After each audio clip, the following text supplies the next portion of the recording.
Hello and welcome to another question and answer session brought to you by Path of the Just Ministries. Our question that we have for you at this time is concerning Islam, God's Army. And this is coming from Present Truth at OVI.com. I understand that Islam is God's army, but does not Islam come from Rome? How can God use them? And I also don't understand how they should be saved. Well, the first part of this question concerning does Islam come from Rome, we would say no. According to the book of Revelation, in the fifth and sixth trumpet, it is Christ that is directing, guiding, and controlling the movement of Islam as a scourge against an apostate priesthood and to also make war against the armies of Rome. It is the literature that is out there concerning the Jesuits and the Illuminati and the secret societies that has influenced our thinking and our understanding concerning Islam. When we compare the two views, they do not coincide with one another. They are as light and darkness, as night and day, as black and white. And we're going to have to determine whether or not we're going to depend upon the philosophies and the ideas that Roman Catholicism has put out there and also their methods of studying, or are we going to choose the rules of Bible interpretation that have been adopted by Miller and his associates, which are endorsed by God? The Bible tells us in Isaiah chapter 44 verses 6 through 8 that it is Jesus Christ who has appointed the ancient people in order to show unto us things that are coming and those things that shall come. Now, the ancient people of Islam is illustrating the modern day people of Islam at the end of the world. And depending on where we want to begin Islam, whether in the time of Muhammad in the 680 time period or in the book of Genesis chapter 16, this is going to determine whether or not we believe that Islam comes from Rome. In Genesis chapter 16 verses 6 through 13, it is very clear that Christ is giving a prophecy concerning the history and character and future of Ishmael's descendants, which we know were the Islamic people. And it is very clear that it is Jesus who said that he would multiply his seed.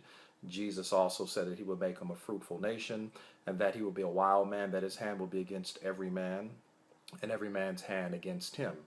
Now, if his hand is against every man in warfare and battle and combat, then would that not also include the Catholic Church or the Jesuits or the secret societies, the United States of America and the United Nations and the whole world?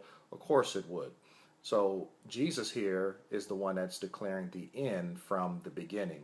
We must recognize that Genesis 16 is the true birthplace or the foundation for the Islamic nation that we read about in Revelation chapter 9, and as well as the Muslim race that we see in world events today in our newspapers and our radios and also our media outlets. Now, I'd like to read a statement to you.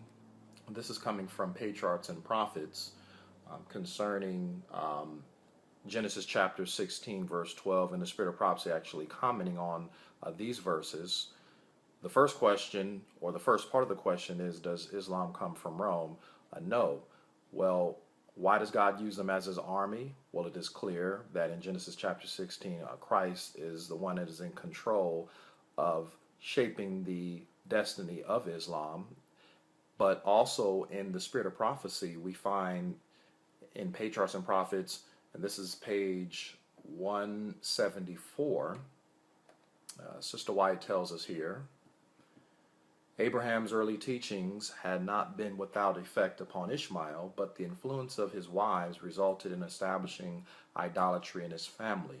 Separated from his father and embittered by the strife and contention of a home destitute of the love and fear of God, Ishmael was driven to choose the wild, marauding life of the desert chief, his hand against every man, and every man's hand against him.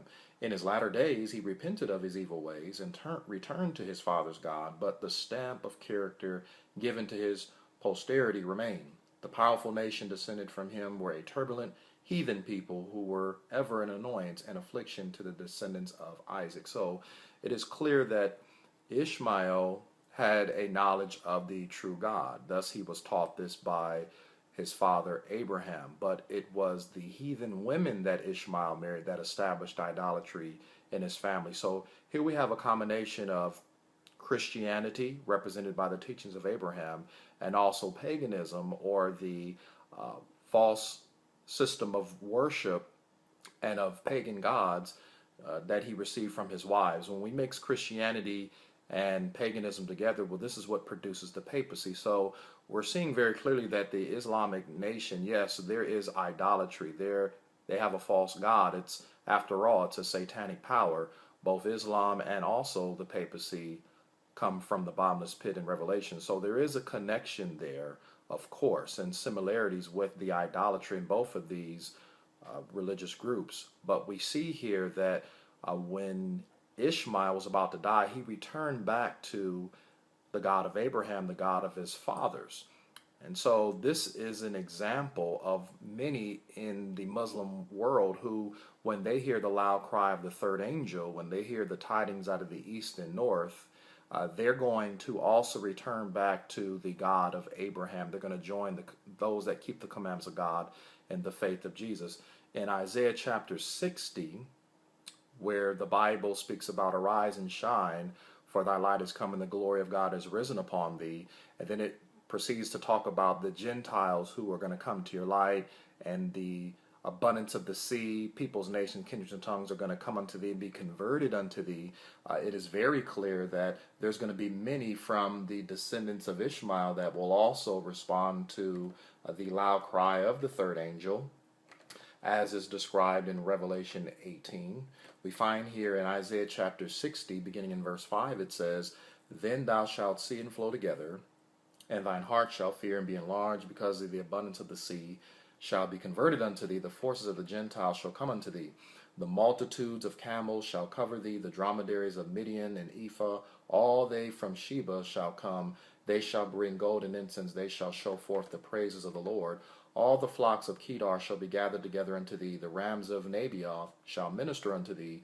They shall come up with acceptance on mine altar, and I will glorify the house of my glory. So it is very clear here that there's going to be many that are going to respond to the last warning message of mercy and receive the seal of God and stand with the true remnant.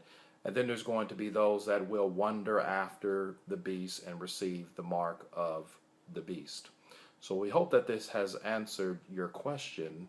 And as always, we pray that your eyes have been enlightened as you've tasted a little of this honey. May God bless you.